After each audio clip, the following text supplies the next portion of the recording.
I remember, I think that. Yeah. Yeah. I'll find you on your phone.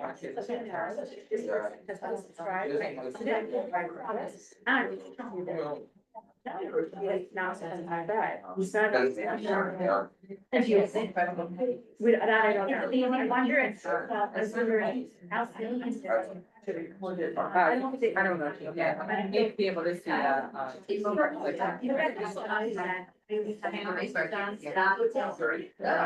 tell you guys. So Amanda created it, and then I did it. Put it in, because they are. Oh. So that way it went. The 30. Yeah. But if they filled out, and then that's there are some stages, they can talk. Maybe I need to ask. We do it.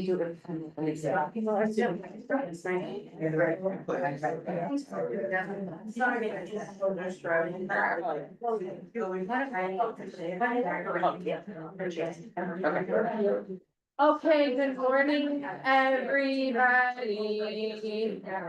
me see here, where are my friends online? I see, oh, they're off there. Okay.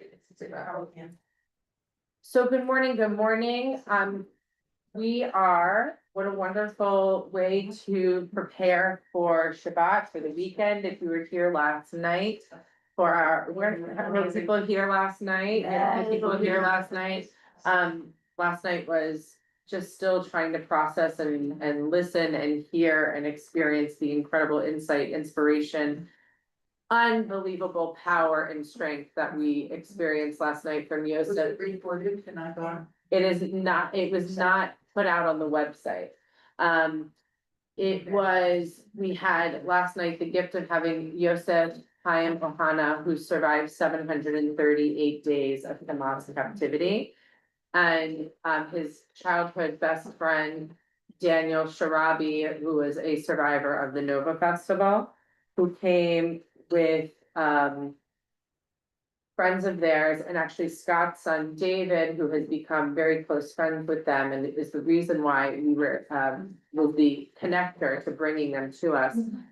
And it was just such a powerful moment to sit with him after we as a congregation, and obviously all of Am Yisrael have been praying, I've been praying daily, weekly together, and many rituals of praying for their return, to be sitting with him and to, he's 25 years old. I know.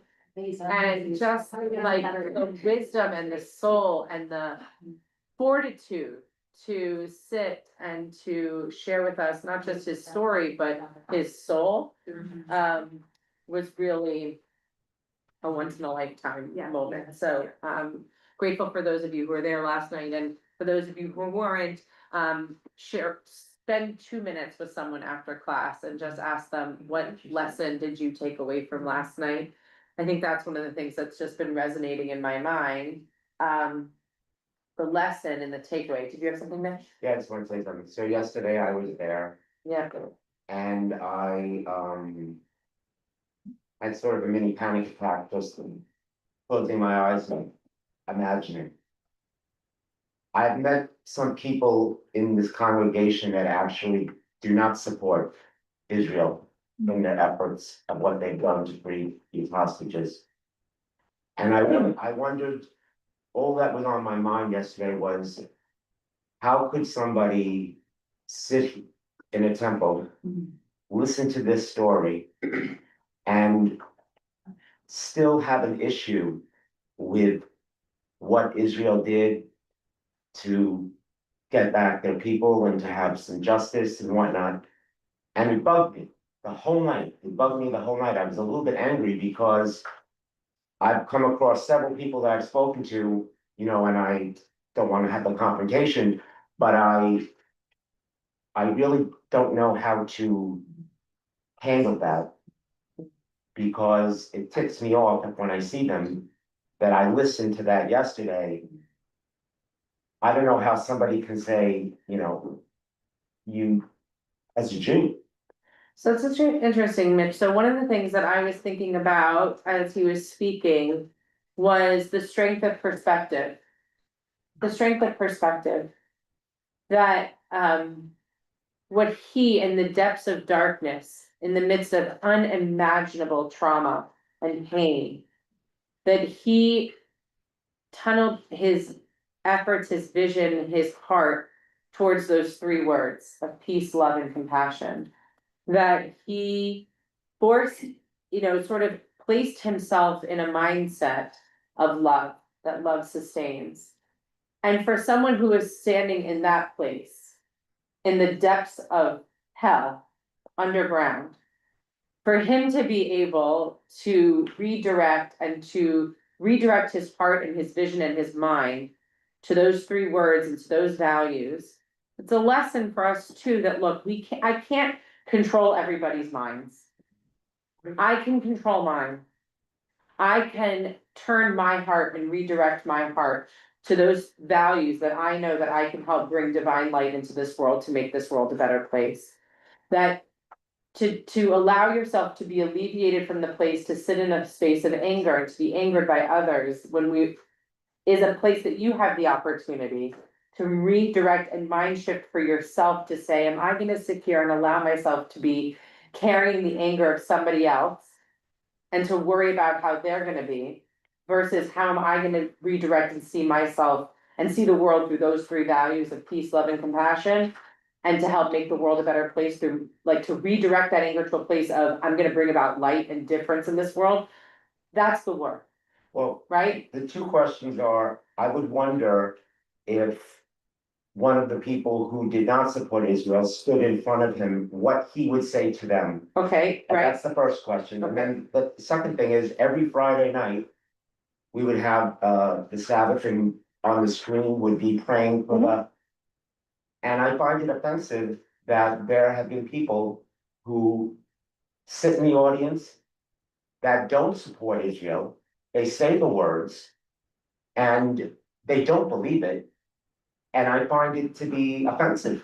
okay, so I appreciate you sharing, and we can talk about this.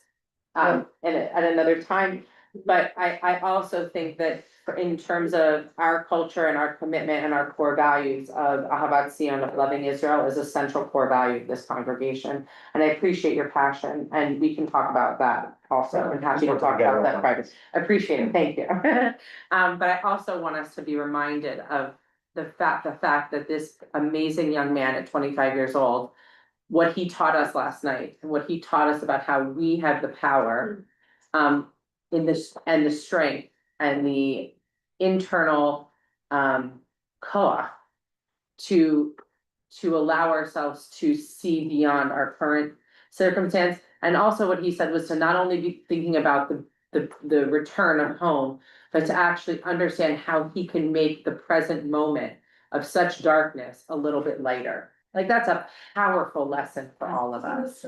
Powerful lesson, yeah. I was so impressed, and something, excuse me, that didn't occur to me. That he wanted to address the mental health Mhm. of his generation. Yes, So that they can be more grounded, more solid, more together for the future generations. so powerful. I mean, I never thought how, like, that giant thing could have these rippling effects. Yes. And it was so forward thinking. I think that's one of the things I think about so often, is the generational trauma that our people are now carrying and will carry. And from diaspora Jewry, but if we're focused truly on Israel, the people of Israel who are living in Israel, the generational trauma is so significant. And if we think about the deep impact of children who are growing up without parents, parents who are living without their children. If we think about the incredible, the loss, also the 200, the hostages who've come home alive, who now have to chart a new course of living, the people who survived every bit of trauma that came from October 7th and are navigating many different journeys. Like that work of Daniel, who days after October 7th, decided that his life now has been given, his purpose now in life is to help save survivors and wounded, and the PTSD and the therapies that he can help. And what he's accomplished in such a short amount of time to actually create a center for them to go to is so remarkable. It is what I would find it remarkable if they were able to get up in the morning and stand on 2 feet. That's right. I would find that a miracle. To think that not only do they wake up in the morning, open their eyes, stand on 2 feet, and now are working tirelessly for others as a way of through their healing. It's one of these things that I think for us is such a powerful matter. All of us carry heaviness. All of us carry heaviness. And it manifests in very different ways. And it is such a powerful lesson. It doesn't mean that we can learn so much even if we are not in that experience ourselves, but each of us has periods of darkness. Each of us carry heaviness and uncertainty and pain and unknowing. And what all of us can learn such powerful lessons from just the two men we met last night who are overcoming unbelievable, unimaginable obstacles, but are doing not just for themselves, which would be enough, Diana, right? For me, like Diana, but that they are working tirelessly also to help others find a space and a journey of healing is truly something to be inspired I by. just have to say one more thing. That he was so down and so raw Mm, that when the captive of his threw a heavy metal shoe at him that left a mark, yeah, dodged it, just missed it, left a mark on the wall, and he saw that wall. It was almost like God writing the 10 Commandments, because the mark on the wall was half a heart. And he had a pencil with him. He completed the heart. And then he wrote some message in the heart. And that was what he looked at. It became a symbol of hope for him. So out of the darkness, we say, God, your light. yeah. Yeah. These are the stories I hope that you will share, honestly, because that's also how we not just continue bearing witness, which is an obligation of ours and responsibility, but it's also another way for us to help bring some light into a very dark world. And to relieve and to share the love and to help to spread love. It is not a naivete to spread love. I want to be really, really clear about that. It is a power. And any small act of love and any small act of kindness, if we are all doing that, it multiplies and has a great impact. Him sitting on the bima last night, I'll tell you, it's an interesting story. So I posted about last night. And I had a friend of mine from Birmingham, who lives in Birmingham where I used to be a rabbi many years ago. But she was involved, she's non-Jewish, very active in the non-Jewish world there. And she said to me, can you please send me his information? We'd love to have him speak at our church. This is an enormous church. And I said, immediately I went and I said, would they be interested? Like, I would love to connect, because to me, as it is powerful to sit in front of Jewish audiences. It is very powerful to sit in front of non-Jewish audiences. Right. And so it is also our obligation and responsibility to not just share the story amongst ourselves, but to just share these inspirational teachings. It doesn't always have to be let me educate you on what happened. It's about a sharing of humanity. And each of us has this powerful responsibility to share humanity. So I just wanted to share that this morning. Because I think it's just another way to continue. There are 2 QR codes on the table of the Oneg afterwards that you can make donations to both Yosef and to Daniel's charity. I don't know if you saw them, but yeah. The organization is called A Future for the Survivors and Wounded. Find it. Okay. That QR code more. I can, yeah, Some years away. yeah, I can put it on my post too. Okay, so. Shabbos, here we are. Good job. Good Shabbos almost. So we are in Parsha Tetzaveh. It is an amazing Parsha. And I also want to share, today I'm gonna share with us a teaching actually that Rabbi Dan shared with the clergy team yesterday at our clergy retreat. He shared such a powerful piece of Torah for this week's portion that I wanted us to be able to study it as well. But I'm gonna first begin, let's first begin with our blessing for the study of Torah. Baruch atah Adonai Eloheinu melech haolam asher kiddushanu b'mitzvotav v'tzivanu la'asot b'divrei Torah. Blessed are you, Adonai, our God, ruler of the universe, who inspires us and engages us and provides meaning for us as we engage in the sacred words of our Torah. Okay, here we are. I'm gonna share the screen with everybody. Actually, I'm gonna do it this way. No, okay, great. Let me make my phone. It's like screen is looking, it gets like a little bit further away from my eyes. I gotta. Okay. Oh boy, okay. Getting there. All right, here we go. Okay.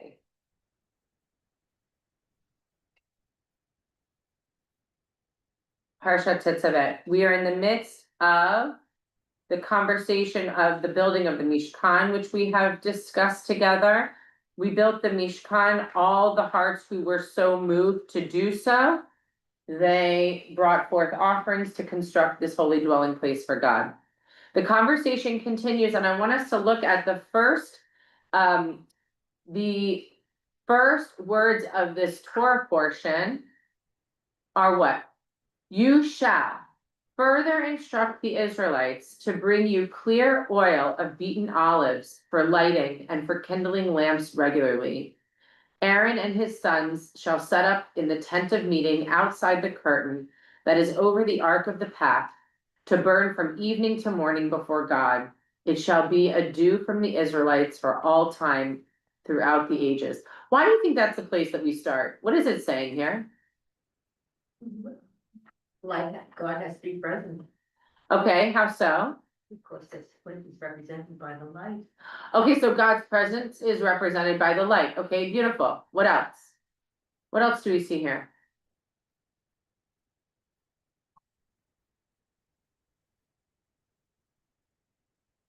It's eternal. How so? It's gonna burn for all time, throughout the ages. Yeah. It's a ner tamid. It's an eternal light. And the idea is that you're gonna come and you're gonna kindle these lamps regularly so that they burn from morning until evening for all time. That this light, this representation of God's presence is kindled, it is sparked, and it is maintained. Tamid. Always, right? But why, it says from evening till morning, why not 24? We do it 24 hours now, so. Right. I think, it's just like a continuous lighting situation, right? Like I'm sure it'll burn, you'll kindle it, it'll burn all evening, then you're gonna light it again in the morning, so it burns all day, and then you're gonna burn, you're gonna kindle it, right? So it's a continual lighting. It's instructions. Okay, so tell me more. It's like a how-to manual. You'll do this, and then these are the steps you'll take to accomplish what I want, what I need from you. Yeah. Right? So the instructions are gonna continue. The instructions are also not just for the physical structure, but now the instructions are gonna be for the people who are going to be chosen to serve this place, okay? You shall bring forward your brother Aaron with his sons from among the Israelites to serve me as priests. Aaron, Nadab, Abihu, Eleazar, Itamar, and the sons of Aaron. Make sacral vestments for your brother Aaron for dignity and adornment. Next, you shall instruct all who are skillful, whom I have endowed with the gift of skill, to make Aaron's vestments for consecrating him to serve me as priest. What is this saying? What does adornment mean? What does adornment mean? I don't know, so I'm asking. No, okay, what does adornment mean? To make look pretty. Okay, to adorn something, to, right, to, Embellish. enhance, embellish, right? Okay? What else? What else is it saying? Well, I wrote a quick story. I met my husband at the RTC program and he was in the army for real, so so the army has an entire manual called 670-1 on how to dress.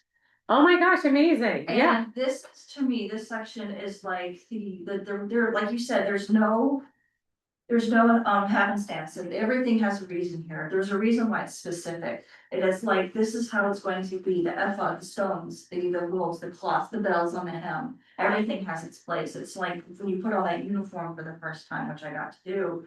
Everything has its place, like an ink off the pocket, everything has to be specific, and then you get inspected on it. And there's a whole manual on how to wear your hair, how to do this, everything, how to maintain.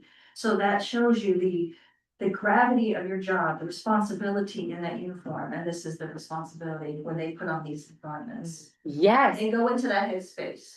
oh my gosh, what a great visual, that's a beautiful way to think about it, so think about, right? What we're about to see here, it's gonna become very specific, but it's exactly that, it's the manual for how the priests are to dress. And the idea of thinking about from the army uniform is a beautiful visual, because there is so much on these garments, right? They have a sash, they've got the ribbons, they've got the different elements that adorn their uniform. There's the uniform, and then there's all of the embellishments that symbolize and signal to whomever is in the know that there's different status, there's different to demonstrate which part of the army you're in, right? Like, that's thank you, Tara, that's a beautiful visual as we think about what we're about to read. Now we have a visualization of that. Dory. I think the idea that the people who are making this are skillful, and that this isn't just a schlock job, this is the best linen, the best tailoring, the best everything, the best form fitting. That when you offer something to God, you're gonna look your best, and that's the high standard, and that these are skillful people. They're not just like, oh, I think I'll sew something up, but that they're skillful. And also it kind of reminds me that, I mean, I know a lot of times we get a little lazy and we don't get as dressed up as we should for Shabbat, but it kind of says to me, Shabbat, or when you go to religious things, you should be a little more dressed up than, well, just like this, right? First of all, I love that, because you're honing in on one particular word that I think really is beautiful, this notion of skillful, right? That this wasn't this particular part of the construction of the sacred space and the Mishkan is not just for everybody to do, right? So it's really interesting, because we talk about like the trumot, like to bring the offerings, is from everybody whose heart so moves them, right? Which was part of the entire collective. But now we're getting into something that's gonna be, there's something different. And there's a distinguishing piece as to who's involved in this, because it does require skill. You have to know how to sew. You have to know how these materials work together. And so it requires a different skill set of vision, of handiwork. And it's also saying there's something special and unique about what these people, what the priest, Aaron and his, what Aaron will be wearing, right? Which is also gonna be symbolic of what his responsibilities are, yeah. The thing that strikes me is those who are skillful, that I am endowed with the gift of skill. So we have to remember to thank God for the gifts that we have, what we're able to do. It's because of God. Oh, I love that. It's a beautiful reading of the text, right? That's gorgeous, right? It's not just like, oh, I have this skill, right? It is a reminder to also to express gratitude for that which even a skill that we're learning, right? Even, right, like, and to know that like the way that our brains see the world, the way that our fingers work in certain ways, that some people can build and some people can sew and some people can write and some people, that those are those skills, there is also a divinity to it, right? A divine gift. Beautiful, Spencer. I almost feel like it's God again saying, the best for me. He said, get your most skillful laborers to make the gold, wherever you burn it. He said, get your most skillful laborers to do X, Y, Z in the making of the tabernacle. Every piece was get the best for me, the best of your gold, the best of your linen, the best of your. I feel like it's almost saying put in that extra effort that you might not put in for, say, your mom, your mother-in-law. Spencer, you gotta be careful about that, right? Wow, wow, okay, wow, that's really. I don't have a mother-in-law, so I feel like. Yeah, we know this, we know you don't have a mother-in-law. That was clear, Maddie and Dory. I like the word dignity, Tell me more. because God is teaching us to honor ourselves and honor our beliefs, not only to honor him, but to bring us together and to give it importance. It's not just happenstance, it's doing things with a mindfulness, a purposefulness, giving it thought. And by doing that, it really slows down the thinking process. We're, even today, we're on automatic. But if it's Shabbat, or if it's a special occasion, to start thinking about it. What am I doing? What is the totality, telling my actions, and what is the totality making, this meaningful and significant? Beautiful. So let's read about what that looks like. Oh wait, Dory, you had something before. Oh, I don't know if any of the Hebrew says the word tiferet, but like beauty or splendor, that's like part of Kabbalah. And the idea that you're connecting on different wavelengths, like you're connecting down here because you're seeing what the piece looked like, but then you're also connecting on this thought or this Sefi road, or that there's beauty or splendor within the world and within the universe, and different layers. Beautiful. I had an experience with this kind of thing. I went to a Shabbat service. On a Friday evening. It was a conservative Orthodox place, it's not here. And I was in shock. I felt appropriately. And people were so schlock. They looked like they hadn't combed their hair, they were going to go take the trash out. I looked around, maybe there was one person or two who looked nice, and I thought, who does that? Big controversy about how you fly now, they're talking about. Huh? I mean, it's so disrespectful for the, And just comfortably, but good looking, where we were. polo shirt. What's in the beer? There was something I read it's a little bit just tied into this, but they're excavating the road that went from lower up to the temple. And they found one of the bells of the priests. And I thought that was just amazing that they excavated. One of the bells that is on the actually garden. found the bell. Isn't that amazing? Yeah. Wow, that's gorgeous. Okay, so let's read this because then we're gonna continue on. So these are the vestments they are to make: a breastpiece, an ephod, a robe, a fringed tunic, a headdress, and a sash. They shall make those sacred vestments for your brother Aaron and his sons for priestly service to me. They therefore shall receive the gold, the blue, the purple, and crimson yarns, and the fine linen.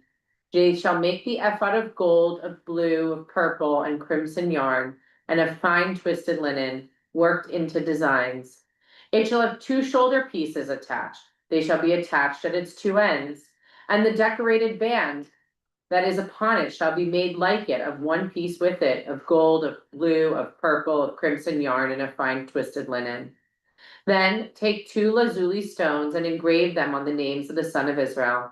6 of their names on the one stone, and the names of the remaining 6 on the other stone in order of their birth. That represents what? 12 tribes, good. On the tombstones you shall make seal engravings, the work of lapidary of the names of the sons of Israel, having bordered them with frames of gold. Attach the 2 stones on the shoulder pieces of the ephod as stones for remembrance of the Israelite people. whose names Aaron shall carry upon his 2 shoulder pieces for remembrance before God. Then make frames of gold and 2 chains of pure gold, braid these like corded work, and fasten the corded chains to the frames. You shall make a breastpiece of decision worked into a design. Make it in the style of the ephod, make it of gold, of blue, of purple, of crimson yarn, and of fine twisted linen. It shall be square and doubled, a span in length and a span in width. Set in it mounted stones and 4 rows of stones. The first row shall be a row of carnelian, chrysolite, and emerald. The second, a turquoise, a sapphire, amethyst. The third row, a jacinth, an agate, and a crystal. The fourth, a beryl, lapis lazuli, and a jasper, and they shall be framed with gold in their mountings. The stones shall correspond in number to the names of the sons of Israel, 12 corresponding to their names. They shall be engraved like seals, each with its name for the 12 tribes. Yeah, So Rich, as- you make one of these? My mother was just testing me, I'm sorry. Oh, no, you're fine. So when we hear this, what do we hear? Very specific uniform. Very specific uniform, right? Focus. How so? Well, when you are creating something with these kinds of instructions, there is no other way to do it but to give you 100% attention. And if you have a group of people who are all doing that with 100% attention, then you give it more meaning. Yes, beautiful. You know what, this reminded me, I started to think back, and this reminded me of being very ritualistic. Sure. And, when I was a little girl on Friday afternoons, we used to prepare for Shabbat. And it was a preparation, you know, it was a very clear distinction between the weekday and the weekend, and you know, I could remember every aspect of the preparation of Shabbat. And it was kind of like this, it was the same every single week. Yeah, And it's nice to, it's comfortable to know that there's a lot of, you know, there's a real comfort and peace in knowing what the steps are exactly as they're supposed to be done. that's beautiful. Yeah, Mitch. So if anybody has Netflix, there's a gentleman named Peter Santangelo. And he goes around the world and he lives in each community. So he went to Spring Valley in New York and lived with a Hasidic family the week, and he's not Jewish. And we're talking about every week it's the same schedule. You know, you make the bread this time, you do this. And he had to, you know, get used to that. It was very interesting to watch, you know, it's like you know, because they make dinner for a lot of people. Yeah, And it's a whole process. sure. Yeah. One of the things I also, I see you doing, one of the things I also want us to think about is Aaron is receiving this information. You are gonna become, right, you are this high priest. You and your sons are gonna carry this role, this sacred role of managing all things related to the sacred space, the Mishkan. And it's not just a title that he receives as priest, right? Responsibility. It's a responsibility. It's a major obligation and responsibility. And it's not just Aaron, but it's Aaron. And when he adorns himself with these vestments, with a particular garb, it also identifies others as to he is the priest. But in many ways, it also reminds him of this sacred responsibility. That when he places him this garment on him, it reminds him, literally, can you imagine the weight of this garment? Not just the spiritual weight, first the physical weight of it. Having responsibility and they physically feel it. Yeah, and you physically feel it, right? Like, I think that to me is really a beautiful piece of this Torah. Is that the responsibility is not just internally or spiritually, but it's also a physical reminder of the weight that he's carrying. He's literally carrying the names of the people on him. he is carrying the spiritual responsibility of caring for their souls, of bringing them to a place where they are going to engage with God, right? They are coming here, they are going to that place to offer up sacrifice, which will later evolve to what we understand as Odah Shabbat Lev, the prayers, the work of the heart. He is that intermediary that people are coming to in order to commune with God. And so the clothing also plays a very important role. It's a reminder, a constant reminder of the weight of the responsibility. Yeah, Dory. Okay, so each stone, I'm not so into new age or crystal, but each stone carries its own wavelength and its own energy level. And I think, I can't tell you how they correspond, because I don't know how each one energy level or. But the idea that each tribe has their own stone. Yeah. Corresponds to an energy level of each tribe. And like the idea that, these energy levels, you know, when you're praying or when the sun is striking you during the day, those energy levels of each tribe are going up and going back and forth. And I think that I was surprised Mitch didn't make that comment, because you're into stones and stuff. And I thought that when you raised your hand, I was like, oh, he's gonna So say mom this, is but. sick, and so she texts me, so I have to be on call. Okay. I wasn't listening, but amethyst is, the color purple is the sign of royalty. Right. And it also protects you against drunkenness. And that's the, Yeah, but like this emerald jasper, I mean, I was just curious if they're the exact translations of these, so they knew these stones existed for a long time. They're probably in scarabs, right? With the Egyptians. Yeah, well, that's where they came from too, Yeah. right? I mean, that's where they brought them from. Okay, so I want us to think about these garments, okay? And we're gonna study the text, what the rabbis talk about with relationship to the garment itself. And the reason why also is that Aaron is placed in this responsibility as the high priest. But what do we know about Aaron not too long ago? What did Aaron do? Made a calf. Go ahead. He made a golden calf. He let the people have a golden calf, you know? Yeah, he helped build it, right? He asked them for their gold and he helped construct this golden calf. Not a great move, right? Like, that's pretty grave sin, right? Like, that was Moses was What? pretty, yeah. yeah, it was pretty bad, but. So, so what's interesting is this is his past. Okay? And he becomes the high priest. All right? And he's going to now adorn himself with certain garb. So the rabbis are going to understand and start to think about, well, what is this garb? And what is the relationship between the outer vestments, the outer garb, and the inner self? And so let's see what they say, okay? You gotta get used to investments. I'm sorry? You gotta get used to investments. Oh, I'm sorry? You gotta get used to investments. Oh, well, how so? I don't know. Ask Mitch. not into this. Yeah. All of these, you know. You gotta get live. Stones and things, they can't be found in that area. Well, they brought them with them. Is what we're told. Sure had all of the Europe and the.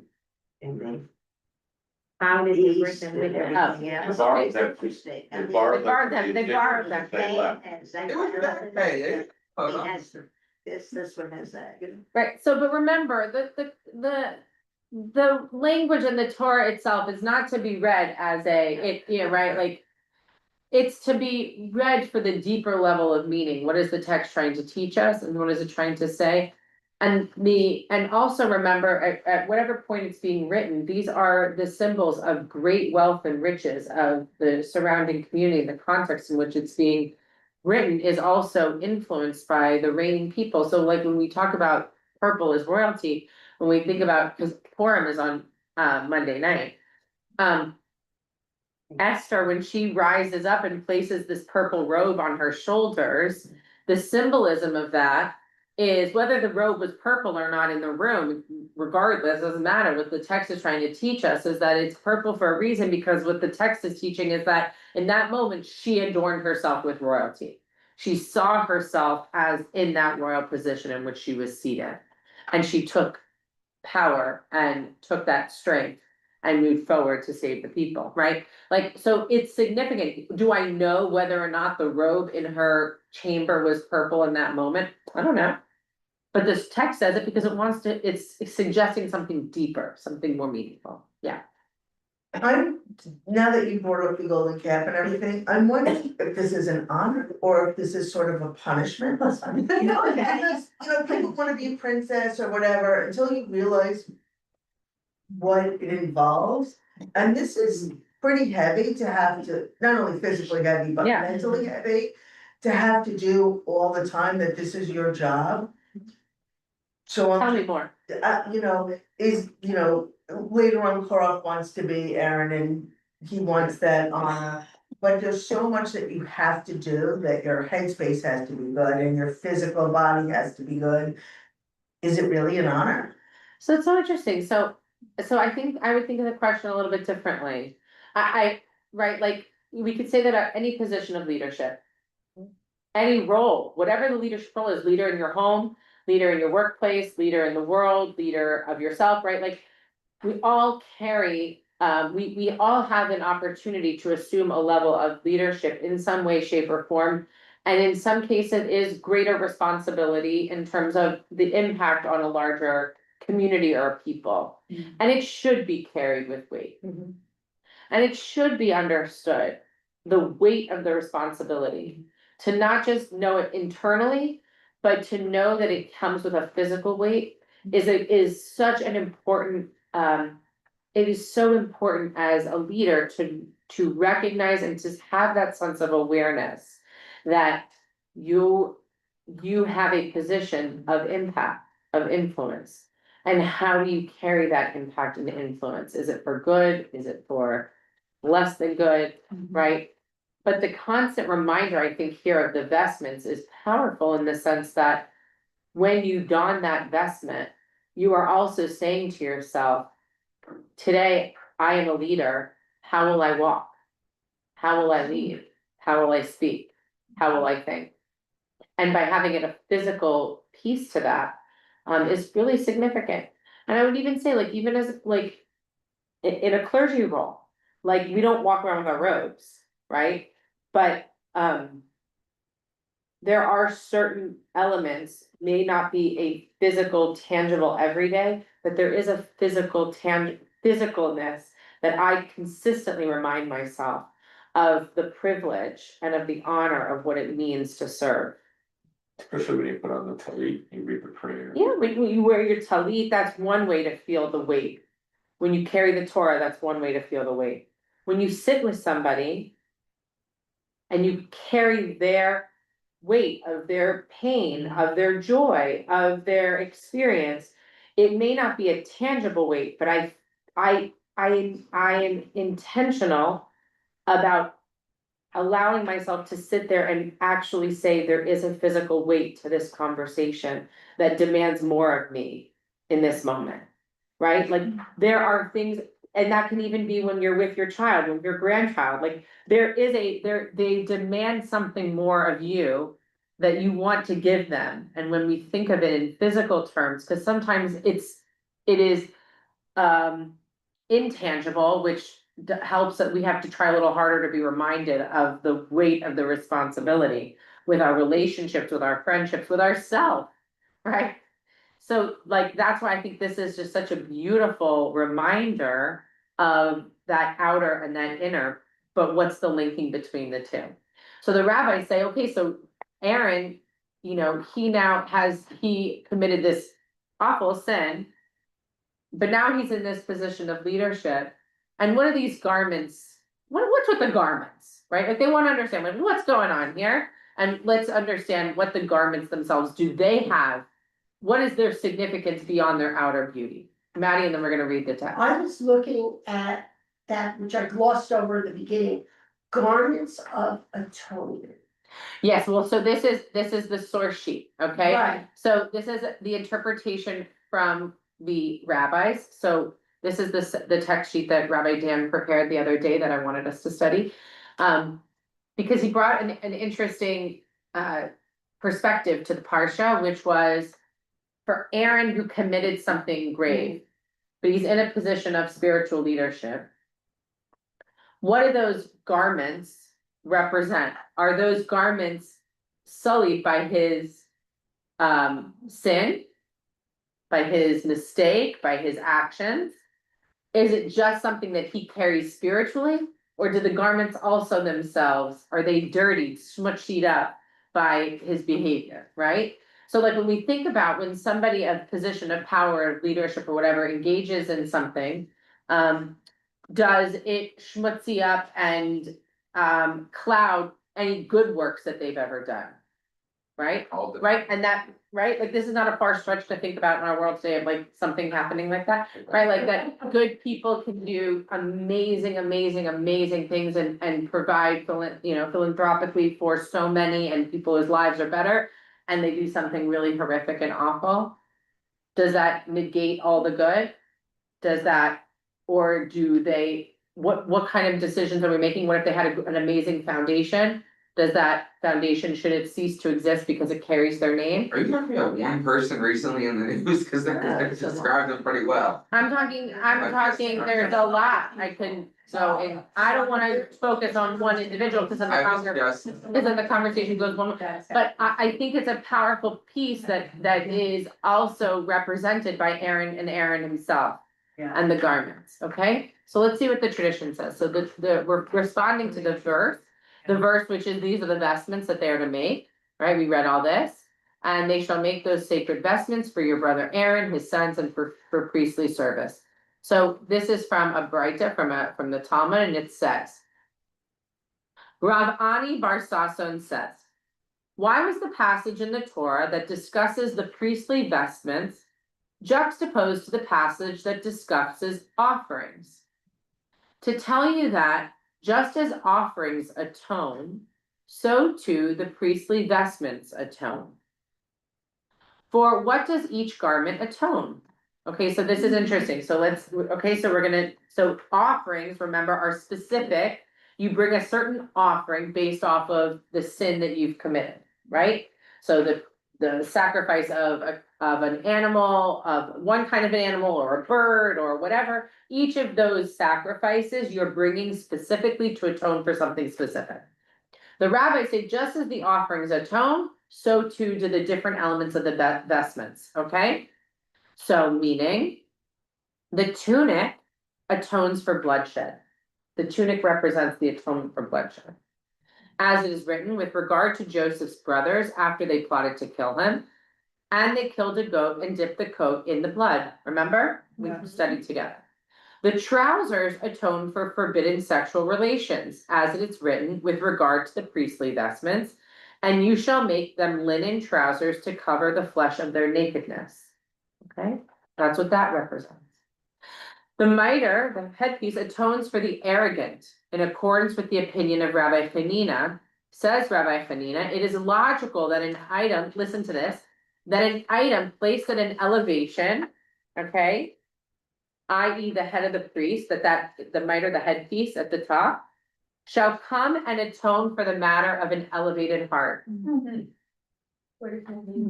Okay?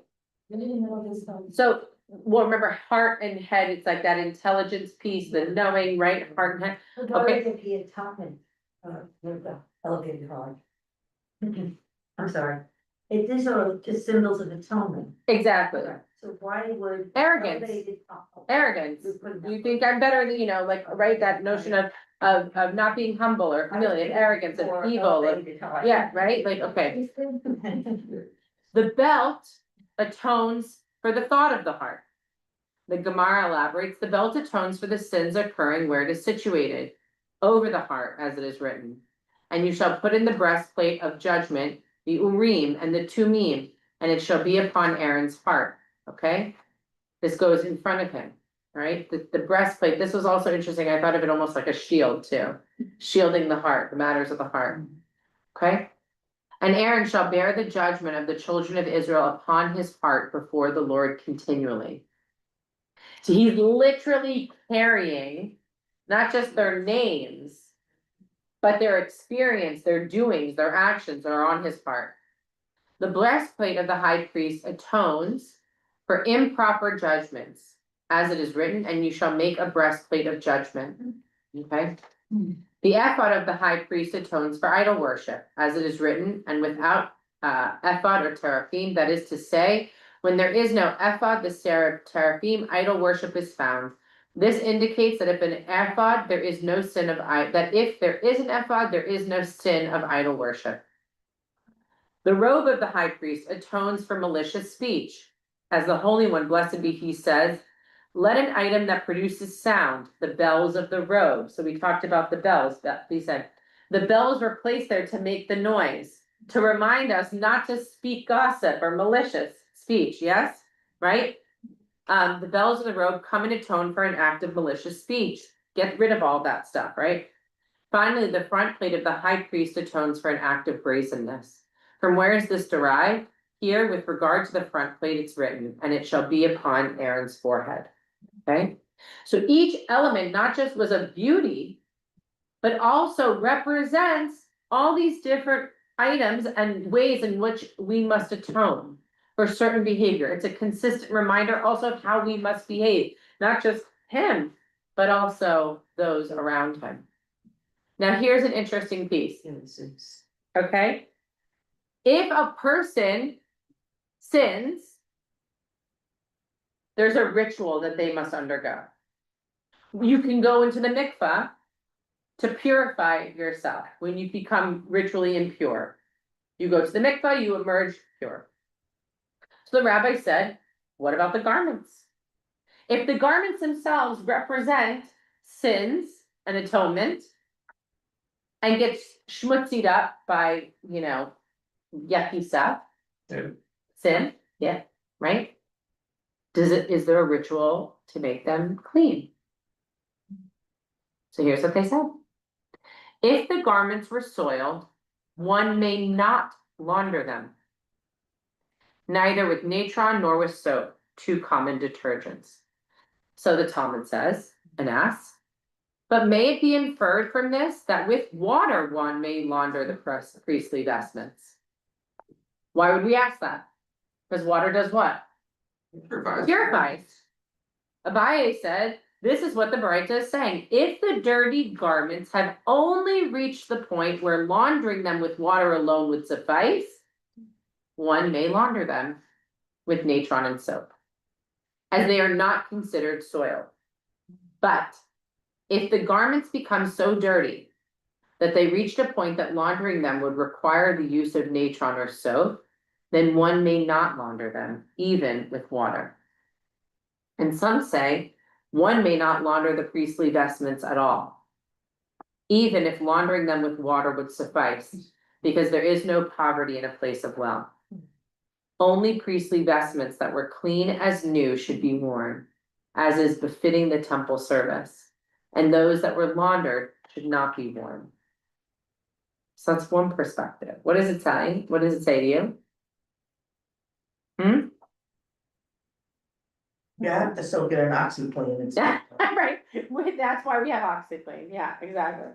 I was just gonna That say, was a miracle. in Parsha Shmini, when Aaron's sons are dead by the alien fire they brought forth in their pans, when their dead bodies were removed, they made sure not to ruin their garments further. So that I just kind of reminded me of like how they were, like when they were dead in them, but they were like first taking them out, not to further crush them. So that. Beautiful. Right? What's the text saying? Jack, sorry, I see your hand. Go ahead. Can you hear me now? This passage seems to say that it's the garments that help with atonement. It's really Aaron and the priests. Though these garments give them the ability to help people atone, not the garments themselves. I don't understand that you had to wash them. What does it matter if it's washed or not? I mean, it's the people who are wearing these garments that have, with God's help, that has the ability of atonement. But what is it saying about the garments? Yeah. They have to be what? They have to be They have to be pure, clean, right? New. Right? New. In service, when worn in service. Interesting. So let's see what it says here. It's a mitzvah for the priestly garments to be new, attractive, and to hang low like the garments of the men of stature. As implied for honor and for beauty, that these garments are for the purpose of honor and beauty in service. If they were soiled, torn longer than is appropriate measure, shorter than is appropriate measure, hoisted up by the sash, and a priestly performed service while wearing them, his service is invalid. If this garment itself doesn't fit right, if it's too long, if it's too short, if it's hanging low, if it gets dirty, the service itself is invalid. Okay? If they're worn out, or if they were too long, and he hoisted them with the sash so that they'd be appropriate, his service is valid. Okay? So if he makes the right accommodations, that the vestments are in the right way, and in its proper place, it is valid. So there is a connection here between the person and their vestments, and the appropriateness of it in order to consider whether or not the service and the act in which he's engaged in is valid. Okay? That's why we are people of tailors. Yes. When any of the priestly garments become soiled, they are not bleached or laundered. Instead, this is the most beautiful part. Okay, this is the part I love. All right. Whenever the priestly garments become soiled, they are not bleached or laundered. Instead, they are left to be used for wigs, and he should wear new ones. So put new garments on, but keep those older ones, cut them up, and use them for wigs. When the garments of the high priest become worn out, they should be entombed. The white garments, which the high priest wears on the day of the fast, should not be worn a second time. They do not re-wear the same vestments that they wear on Yom Kippur. Sure, correct. Once, in 1 second. Instead, they are entombed in the place where he removes them, and he shall leave them there, and it is forbidden to benefit from them. 1 second. They would make wicks from the leggings and the sashes of the ordinary priests that wore out, and they were used to kindle lamps in the temple for the rejoicing that accompanied the water libation, which is Sukkot. The tunics of the ordinary priests that wore out were used to make wicks for the menorah, which lit continually. That these used garments that were worn out, that could not be used for ritual purity, to be worn on the priest, for any of that service, they are not just cast aside, they're not laundered to make them clean. Rather, they were used for a different purpose. A sacred purpose, meaning to light the menorah, to light and to continuously be illuminated. Those wicks, that although they have a soiled history or a past, they still have a purpose. They still have a purpose to illuminate light. It's a powerful way to understand this Parsha and a small section just of the vestments and the garb, that even from Aaron's past, that that the rabbis are trying to understand, how did Aaron have such a sacred purpose, even after such a difficult, sort of a soiled past, that he, just like the vestments, deserved a different, a second chance, a reimagined purpose in his life, that the vestments are able to be used to kindle the flames, to help others. And it's just such a beautiful representation of the sacred responsibility of understanding in our own lives that there are moments in which we make mistakes. We don't hit it out of the park every time. We don't hit the mark every time. And yet, there's still the opportunity to serve as a source of illumination and of service. Hilda? when Aaron allowed the golden calf to be made, they had not yet received the Torah. So how would they know it's a sin? Well, no, they had. They were at the base of the mountain and Moses was still up. They had just heard those 10 commandments, not to make a gold, like not to create an image of another god. And remember, that's when Moses saw them, breaks the first set, comes down with the second set. I think this reminds me in modern day. Yeah. Would have to clean out one of my son's closets of clothes that don't fit. And he's like, well, mom, just throw them away. And I'm like, no, we don't do that. Like, we give them to someone else, they're in perfectly good condition, they're just too small for you, we're gonna give them to someone who can't go out and buy new clothes like you can, and that's gonna be the repurpose, and That's it's the way. gonna give that person a light, and that they too can have I love it. beautiful garment. I love it. I didn't realize the connection, like, you know, you learn those things growing up, like, just because my mom said to me to clean out your closet and let's donate it, but you actually can you tie it to this. 1,000%, yeah. I liked what Bobby said earlier about finding some pieces of the vestments. And I'd like to think because the high priest's vestments were entombed, one day we'll find more. Oh, for sure, absolutely. So one of the things I want us to think about on this Shabbat are what are those pieces within our own lives, within our own souls, that we can reimagine those purposes to serve as the wicks, to serve as those places in which can be illuminated to help to inspire and to create light. Just like we had the privilege last night of having him serve his story as like a wick that can be lit and inspire and bring light to others. What are the aspects of our own life that we can utilize in that same way to bring about sources of light and inspiration? Have a wonderful Shabbat, everybody.